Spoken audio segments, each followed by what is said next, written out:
It's so bustling here. Good.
It's you, Cass. I finished the anthology of poems you lent me. Here it is. I thought you'd be too preoccupied to find time for reading.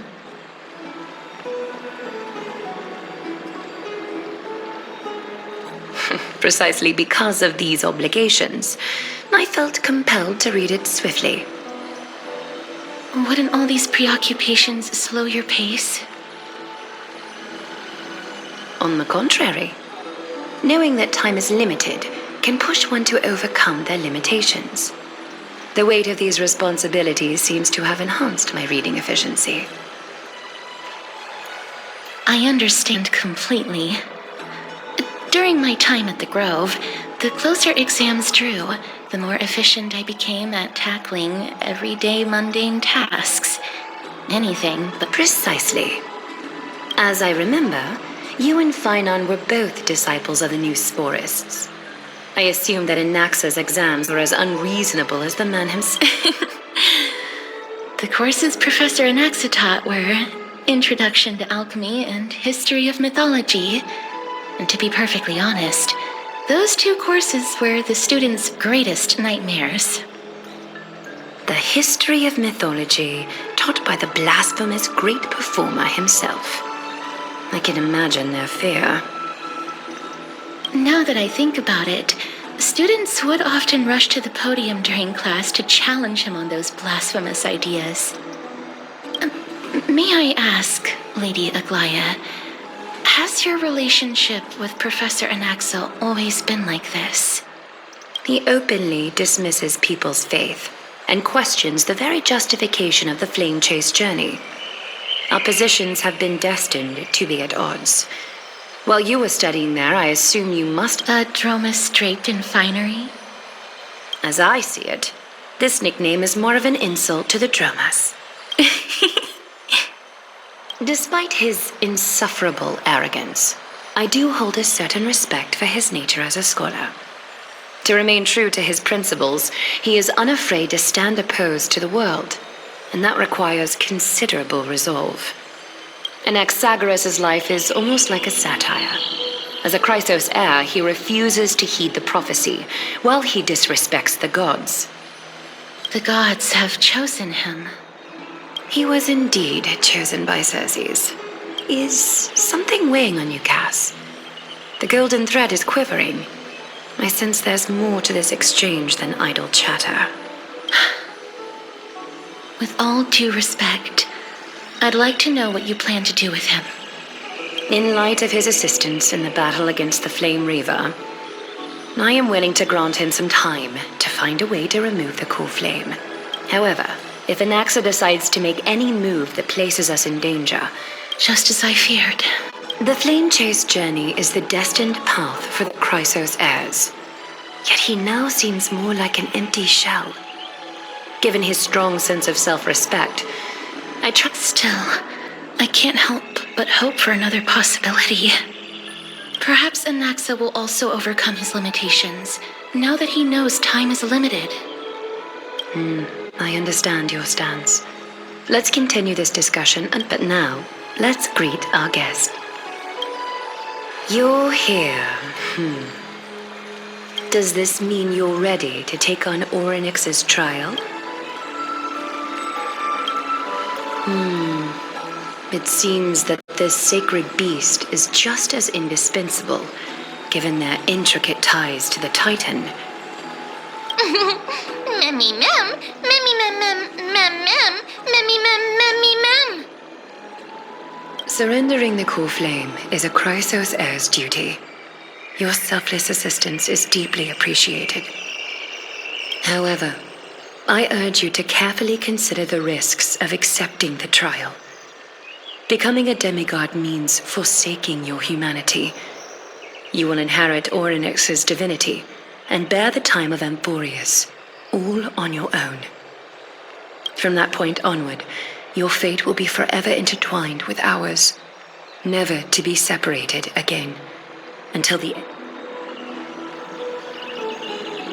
On the contrary, you are the only one who qualifies to attain divinity. Yet, for that very reason, I do not wish to. It's exceedingly rare to find a capable Chrysos heir.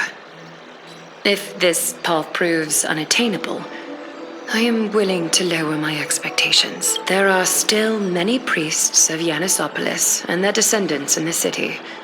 If I'm left with no other.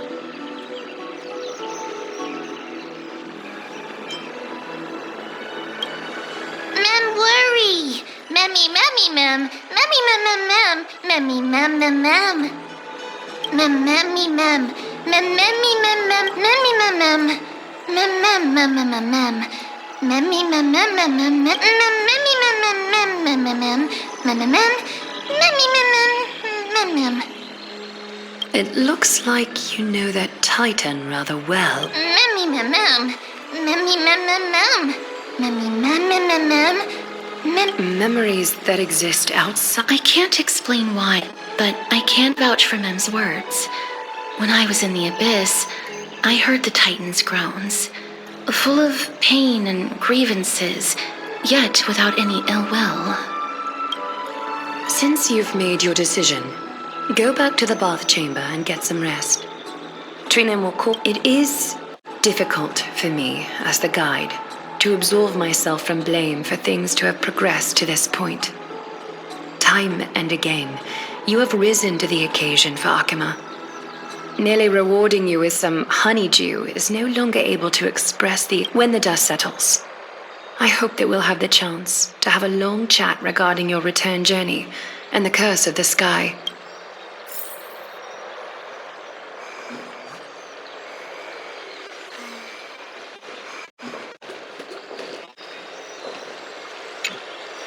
Mister, may everything go well for you and me. It's nothing. I only came to discuss some matters with Lady Aglaya. Previously, I lent her an anthology of poems that Lady Trianne had gifted to me. Tracing back, this anthology was something left for Lady Trianne by a bard before their passing. Although personal properties should be cleared out once their owner has passed on, Lady Trianne gave this book to me since she knew how much I liked to read. It just contains an allegory. In a faraway land, in a city known as Styxia, a dragon corrupted by the black tide descended one day, swooping upon the city like death itself. It swallowed the princess of the city whole before it was suppressed. After taking down the evil dragon, the warriors discovered that the princess's life had already met its end.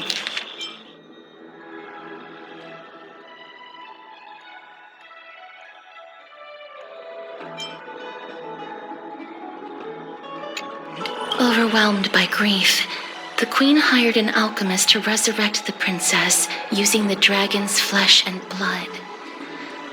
However, having lost memories of her previous life, the resurrected princess turned into an evil dragon herself and... Mem? I actually think so too. Mem? Mem?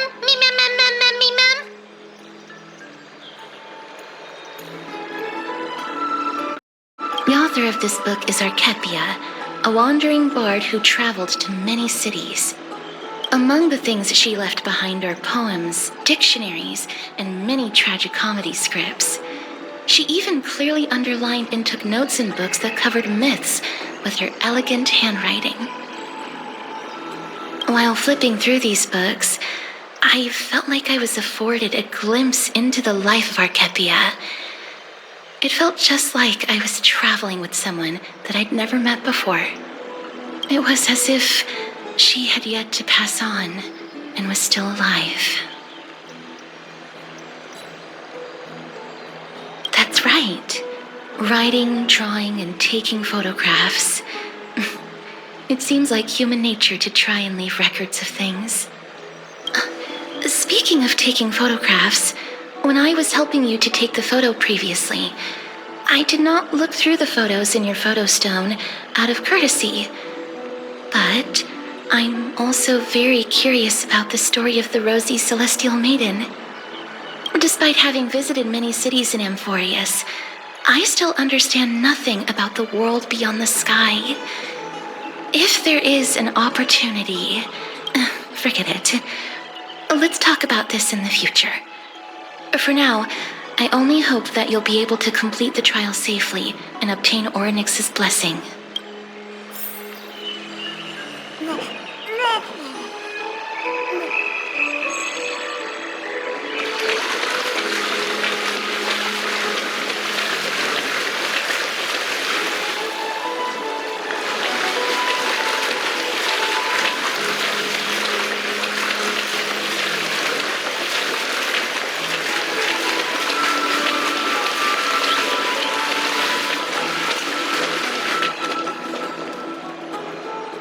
May you complete the trial safely and obtain Orynyx's